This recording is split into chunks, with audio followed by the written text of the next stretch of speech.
សួស្តីទាំងអស់គ្នាតើអ្នកទាំងអស់គ្នាបានជួបបញ្ហាដូចខ្ញុំនេះដែរអត់បញ្ហាមួយហ្នឹងនៅពេលដែលយើងបើកកុំព្យូទ័រលើកដំបូងគឺកម្មវិធីវាបើកដំណើរការខ្លួនឯងដោយស្វ័យប្រវត្តិតែម្ដងដោយកុំព្យូទ័ររបស់ខ្ញុំឥឡូវហ្នឹងវាបើកកម្មវិធី Microsoft Teams គឺវាអូតូហ្មងនៅពេលដែលយើងបើកកុំព្យូទ័រអាហ្នឹងវាបើកមកដែរអញ្ចឹងបើសិនជាអ្នកទាំងអស់គ្នាជួបបញ្ហាមួយហ្នឹងណាវីដេអូមួយនេះខ្ញុំនឹងដោះស្រាយជូន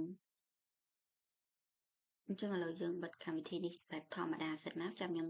ចូលទៅបង្ហាញកន្លែងបិទអញ្ចឹងអ្នកគ្នាចូលកន្លែង search ហើយ search រកពាក្យ task manager អ្នកទាំងគ្នាឃើញកន្លែងនេះចុចបើកមកអញ្ចឹងនៅពេលដែលមកដល់ផ្ទាំងមួយនេះអ្នកទាំងគ្នាត្រូវចូលទៅកន្លែង start up អ្នកទាំងគ្នានេះ start up app បើសិនអ្នកគ្នាមើល logo អត់ឃើញទេចុចកន្លែងនេះមកនេះ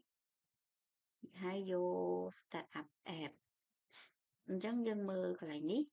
បើសិនជាកម្មវិធីរបស់អ្នកទាំងអស់គ្នាកម្មវិធីមួយណាដែលវាបើក